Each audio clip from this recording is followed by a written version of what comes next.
El puntapié inicial del relato fueron unos archivos, unos materiales de archivo de la DIPBA, de la Dirección de Inteligencia de la Provincia de Buenos Aires, que Paulina Bettendorf, la guionista del cortometraje, me compartió en el año 2015, hace un montón de tiempo ya. Yo soy de Mar del Plata, hacía muchos años que tenía ganas de hacer una película sobre lo que yo sentía que era el lado B de esa ciudad, y me pareció que el encuentro con esos materiales era como una gran posibilidad de empezar a pensar una otra narrativa para Mar del Plata.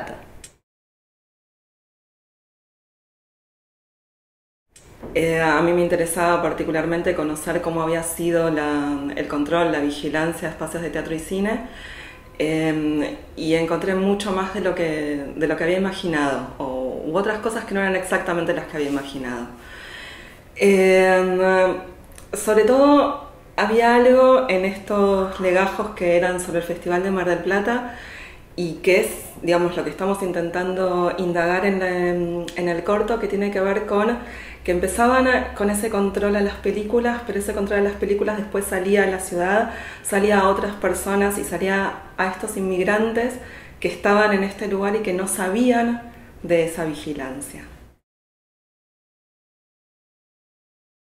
Los arcontes surgió de un texto que es que un día estábamos pensando con Agustina, porque la verdad no se nos ocurría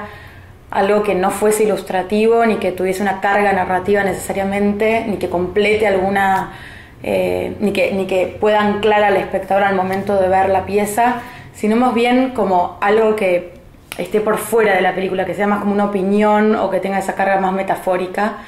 Y entonces Agus me leyó un texto que había escrito sobre un ensayo de Derrida que se llama Mal de Archivo,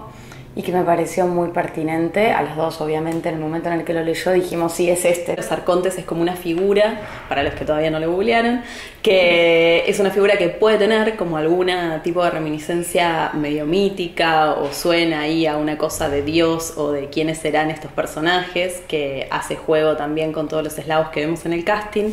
Pero en verdad en este texto que decía recién Natalia, en Mal de Archivo, Derrida habla de los arcontes como esa figura de quien guarda el archivo, quien cuida y custodia el archivo.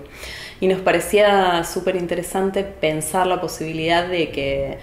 ese sujeto, ese arconte, apareciera metafóricamente también como estos eslavos que están en la película leyendo y abriendo estos materiales para nosotros y para el público.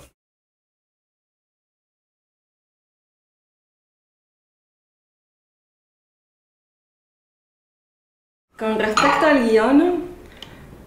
hubo un tiempo largo entre lo que fue el primer acercamiento a los archivos y pensar como este cortometraje, y después el montaje. Cuando empezamos a trabajar, la idea era partir de los archivos, partir de qué escenas, qué relatos estos informes podían llegar a sugerir, y plantear también un poco la incompletud que tienen estos relatos, estas narraciones, como que no terminan de armarse en esos informes, y de alguna manera también entonces que eso estuviera en la narración que se armara en el corto. Justamente tenían un carácter como muy cinematográfico ya desde el vamos, me parece, porque como esto de que el espectador pueda completar la acción, me parece que ya los propios archivos venían con ese espíritu. Y efectivamente como que terminamos armando una estructura que pusiera en valor eso, y la idea era que trabajemos no de una manera ilustrativa entre el archivo de la DIPBA y los materiales que nosotros habíamos ficcionalizado a partir de esas narraciones, sino todo lo contrario, como poder usarlo de plataforma para poder jugar en la Mar del Plata de hoy, también generando este espacio un poco atemporal, que uno pueda llegar a pensar, bueno, pero puede ser la Mar del Plata de esa época, o puede incluso ser alguna ciudad eslava, y nos parecía que eso era muy interesante como para respetar y para poner en valor también el montaje. Ahí creo que hay como dos cosas claves en lo que está diciendo Nati, que son como dos verdades que nosotros no queríamos que se perdieran en el corto. Una era como la verdad de los documentos, que entendíamos que cargaban como cierta cosa entre lo ominoso pero también lo patético, porque era una vigilancia que por momentos parecía casi un chiste, eran policías tratando de seguir eslavos sin saber lenguas eslavas, y por otro lado como la verdad de la ciudad. Entendíamos, las tres conocíamos Mar del Plata, las tres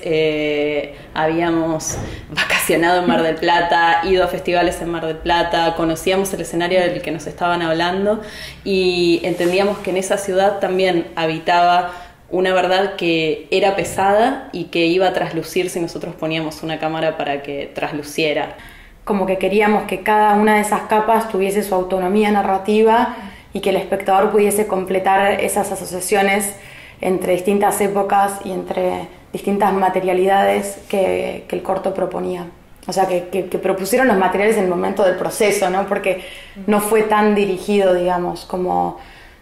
sí, por supuesto teníamos una idea de puesta en escena en el momento de filmar que era bastante clara, pero en el momento del montaje como que pudimos volver a pensar esa puesta. Sí, de hecho creo que muchos materiales que fuimos acumulando, como contábamos en alguna de las preguntas anteriores, como este proceso de película que empezó la investigación de Paulina, ya lleva como más de 5 años. Y en estos 5 años tuvo como muchos zigzags, muchas vidas, muchas búsquedas, muchas formas, y algunas de esas formas más ligadas a la búsqueda de archivos que no están en este cortometraje, pero otras tenían que ver con las búsquedas como de reactivaciones performáticas de esos documentos. Y una fue este casting de voces eslavas, ¿no? Y en el guión original del cortometraje que filmamos en el 2017, obviamente eso no estaba. Fue como una prueba en el marco de un proyecto anexo que se llamó El Oficio del Espía, que era este casting de voces. Y la verdad que apareció algo en ese casting de voces que al momento de editarlo, hoy, 3 años más tarde, nos pareció que era lo que nos permitía de alguna manera ir puntuando ese cortometraje. Entonces también hay algo lindo que pasa, que es como qué pide, y eso fue como un proceso que de alguna manera fuimos compartiendo las tres, como qué va pidiendo los materiales y el montaje y las interacciones, sí, en el timeline, ¿no? También al momento de pensar, y materiales que no habían sido pensados para eso aparecen y tienen una fuerza y una verdad que pide que se incluyan. Totalmente.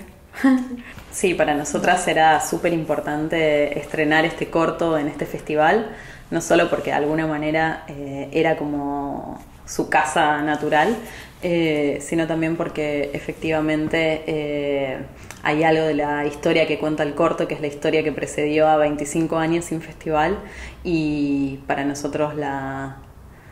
existencia y la continuidad del festival también es